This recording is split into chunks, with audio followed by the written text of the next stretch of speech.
We just got certified as scuba divers, and that was intense. What was that like for you? Well, First of all, I think I have a little decompression. What's it called? decompression sickness. Yeah, that. I'm all congested and unsettled internally. A little punch drunk. Would you That, say you have like a hangover? yeah. I am so grateful that I did have some open water experience, um, because the water is no joke. The water is a serious thing, and it really reminds us how powerless we really are. And so, yeah, for me, it was like, it wasn't on my radar. So I think I was more in a state of just observing more than reacting because, yeah, it was something I've never thought of doing before. Well, I have, but my fear of water has always made it a hell to the no. It's a lot more fun to watch Jacques Cousteau or the Discovery Channel. It's a lot more safer to watch those fools do it in the shark cages and all that than to actually have your ass out there in the water, right? Yeah, but you did good. I was thoroughly impressed because I've been walking this path with the Otis for 28, 29 years now, Mm-hmm. and I've seen where he started off in the water back in Clear Lake when I would throw him off the Sea-Doo and laugh at him as he flailed in the lake. And from that instability and Scared, fearfulness, yeah, needing a life jacket and some alcohol to yeah, calm the nerves. in 3 feet deep water, to go from that to being out in the middle of the ocean, 80 feet deep, and to be as poised as you were. I mean, I know some stuff was coming up for you, and Mhm. you were having to dig deep and to work through it. So I know you weren't just in a cool place, but you did it. Like, and I felt it. I could feel it out there um, in the water, even when I couldn't see you. I could feel you, and I could feel the difference, and it's huge. It's like I said, I told you this morning. It feels like two different people, where you've come from and where you are now. The first day was pretty cool. It was fun. Yeah, Yeah, they we started had, off in the kiddie pool in the shallow end yeah. of the It was beach. clear conditions. The water wasn't that rough. Visibility was pretty good, and we had a couple magical Hmm. underwater moments. Experiences, looking into each other's eyes and seeing the love and having this very like intense, intimate like exchange in the water. Underwater dancing, Yeah, we're spontaneous. dancing and the love was Yeah. just coming through. So It that was. was the first day. Like we're like, Did you have any oh shit moments? I did, but I'll let you speak on it if you well, did. for me it was, what, I've been practicing this for a while, so I have like an early warning detection. Like if I'm starting to feel like I'm losing, you know, my center, it happens before I actually lose it, if that makes sense. Like I'm like, ooh, wait a minute. If I descend too fast, then my ears feel like they're going to explode. And then that sets in a whole different sequence of thoughts and events that makes me eventually get to a place I feel like I'm not in control. So I think I just went into the situation with a high degree of respect. Yeah, so it was fun, it was beautiful, and it was nerve wracking. The last 2 days, with the conditions being as rough as they were, um, yeah, it was something else. I didn't know that I was signing up to work through some heavy shit, and um, I'm still unpacking it and probably will be for a while. But the last day, to just speak on that a little bit, um, we could have got signed off on the second day. And not to go all into the details, but it didn't happen because we felt like we didn't get um, all the skills training that we were supposed to. So we ended up coming back on the third day, and we're told at first that we were just going to do the skills tests right off the beach. But when we showed up that morning, they were like, "Nah, you getting back on the boat." Which means another dive. Yeah. Not the kiddie pool on the beach in the shallows. Like, no, we going back out there. To do the skills test in the middle of the ocean instead of right off the beach. And that's not what we were told the day before. So we weren't expecting that. And so right away, there were feelings, there was anxiety that was rising up. And, but we went out there on the boat again and got into the ocean on a very windy, very rough day to do all these skills tests where we had to take our mask off and put it back on underwater and take our whole gear, everything off in the water. BCD, which stands for Buoyancy Control Device, which is basically your vest. And your tank and everything. Well, the BCD, yeah, anyway. Yeah. But yeah, take see, all that off. We get it Then we had to go under the water, 6 meters, and take our last breath, remove our, what's that thing called?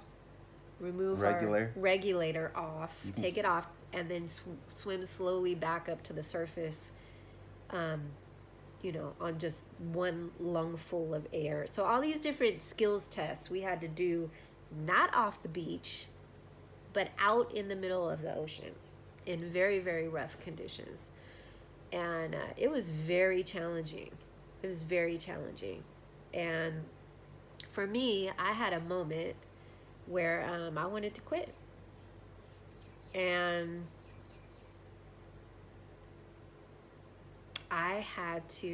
something happened for me in that moment where I was right there, ready to tap out, and felt very justified if I did tap out, because the conditions sucked. I was getting smacked in the face over and over again with waves. I was freezing. I was shivering.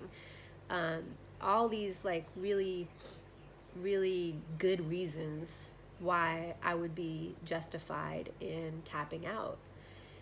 And something happened in that moment, in the middle of the ocean, freezing, getting smacked upside the head over and over again. This little bit of an awareness came in, and I started observing the people around me. I was observing other people who were tapping out. I was observing Theodis, who I knew was not having an easy time. I knew he was having to dig deep and work through some stuff. And then I observed myself, kind of outside of myself. I was able to look at me losing my shit. And I had a moment of stillness. And in that stillness, I recognized that I had a choice to make. And the choice was either to quit or to go on. And there was a lot of clarity in that moment of stillness, and I chose to keep going.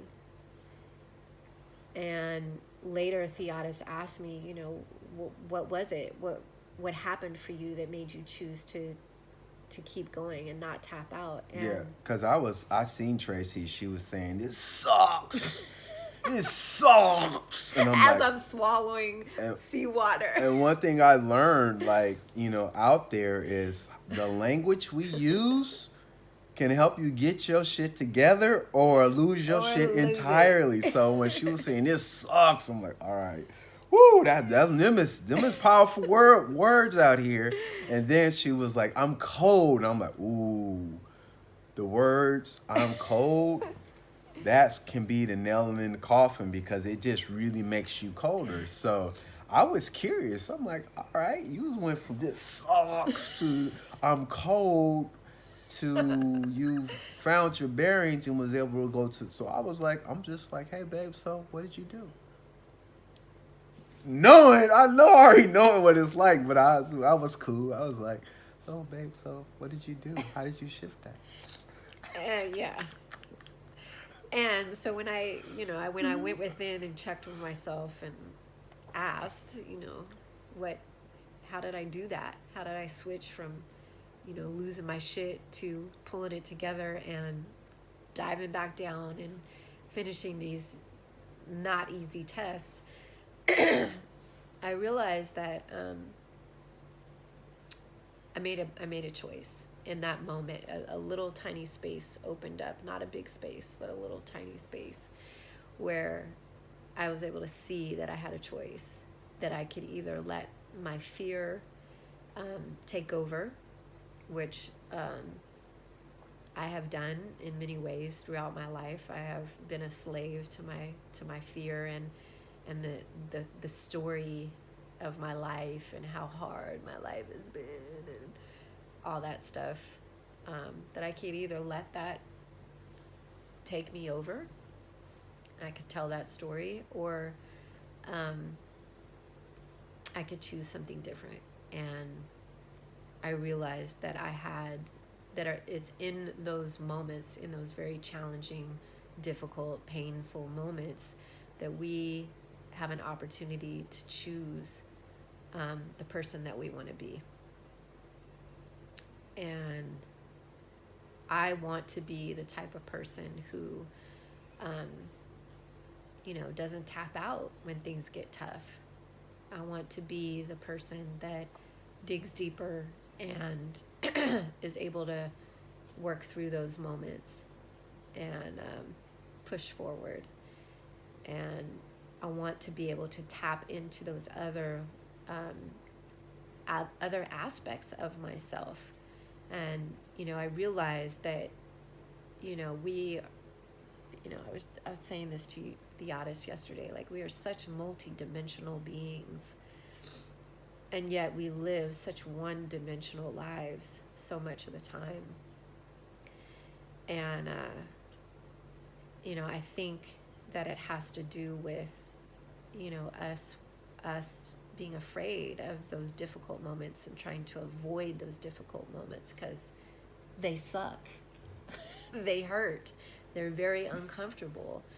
But I think that they are also the portals, the opportunity for us to access, those different layers inside that we don't access when we're trying to take the easy route. Right. And, we went in, we signed up. What if you would have tapped out once the moment you noticed it wasn't what you thought it was going to be? Yeah, so if I had tapped out, well, first of all, I wouldn't have had those beautiful moments, where we were connecting underwater without words and Right. and I wouldn't have had the moment that I just talked about on that last day, where I had to really, face my fear and really, work through some difficult stuff, and in that, recognize that I have a choice, and be able to, access a deeper part. I feel like I pulled another layer off. And with each layer that we pull off, we get closer and closer to, the truth of who we really are. And the person that is not defined by what was done to them, how they've been hurt in their life, how they've been abandoned and unloved and abused and all that, where we're able to, access something deeper and purer, and ultimately, I believe, more true, the truth. There's uncontaminated by all that dysfunction